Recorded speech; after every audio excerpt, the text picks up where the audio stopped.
नमस्कार, ये है TV9 डिजिटल। मैं हूं विष्णु।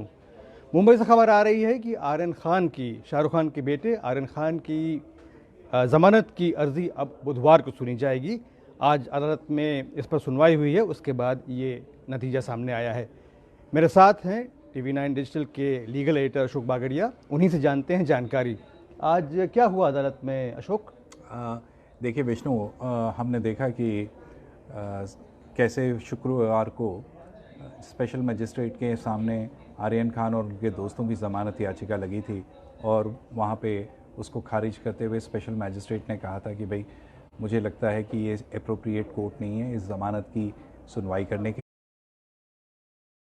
लिए। और आज मंडे को जब कोर्ट खुला तो बेल एप्लीकेशंस फाइल हुई आर्यन खान और उनके दोस्तों की तरफ से, और ये मामला ओरली मेंशन किया गया कोर्ट के सामने कि ये ज़मानत याचिकाएं सुनी जानी चाहिए।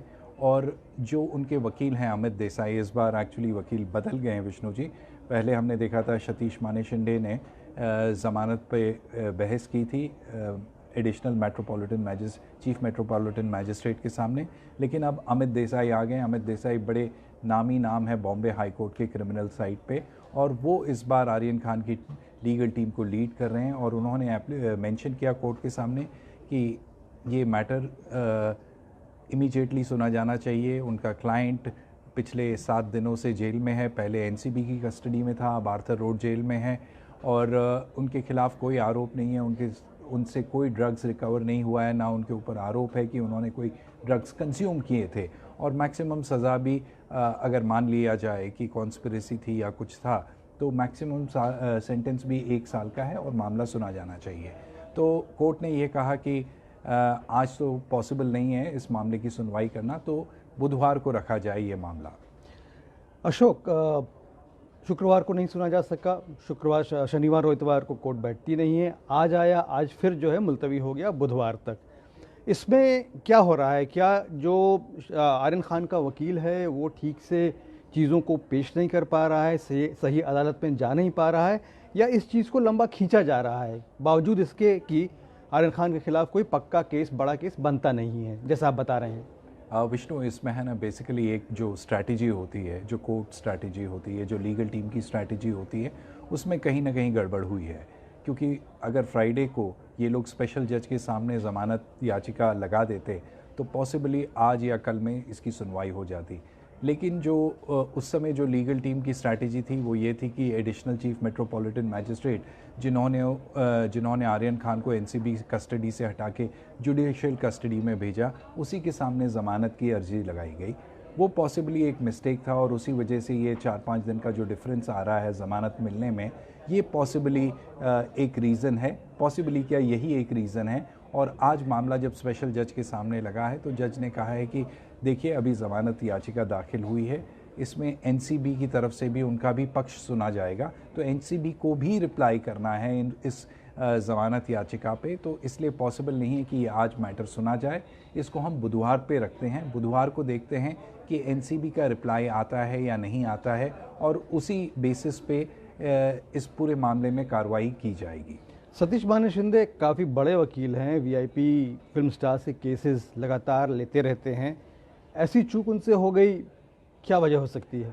बेसिकली विष्णु, इसमें ये रीज़न है कि पास्ट में ये देखा गया है कि जो ज्यूरिसडिक्शन का मामला है कि ज़मानत jurisdiction additional chief metropolitan magistrate के पास है या सिर्फ स्पेशल जज के पास है, इस पे कोई क्लियर कट लॉ नहीं है। बॉम्बे हाई कोर्ट के भी काफ़ी विरोधाभास जजमेंट हैं। कई जजमेंट्स में बॉम्बे हाई कोर्ट ने कहा नहीं, एडिशनल चीफ मेट्रोपॉलिटन मैजिस्ट्रेट जो रिमांड एप्लीकेशन सुनता है वो बेल एप्लीकेशंस भी सुन सकता है। लेकिन दूसरी तरफ और भी जजमेंट्स हैं जिसमें ये कहा गया है कि नहीं, जो स्पेशल जज है वही सुनेगा, एनडीपीएस का जो स्पेशल जज है वही सुन सकते हैं एप्लीकेशंस। और इस मामले में भी यही हुआ कि फ्राइडे को जब ये मैटर लगा एडिशनल चीफ मेट्रोपॉलिटन मैजिस्ट्रेट के सामने, तो उन्होंने व्यू लिया कि भाई मेरा कोर्ट जो है वो कंपीटेंट कोर्ट नहीं है, ये मामला स्पेशल एनडीपीएस कोर्ट के पास ही जाए और वही जज इस ज़मानत याचिका पर फैसला ले। यानी कि इस बारे में कानून स्पष्ट नहीं है कि इस तरह के मामले किस जज के सामने पेश किए जाएंगे, इसलिए ये परेशानी हुई है। ये बताइए कि आर्यन खान तो अभी आर्थर रोड जेल में बंद हैं, अंडर ट्रायल हैं, तो उनको 3 दिन तो पहले कोरोना के चलते अलग ही रखा गया था, अब आगे क्या होगा?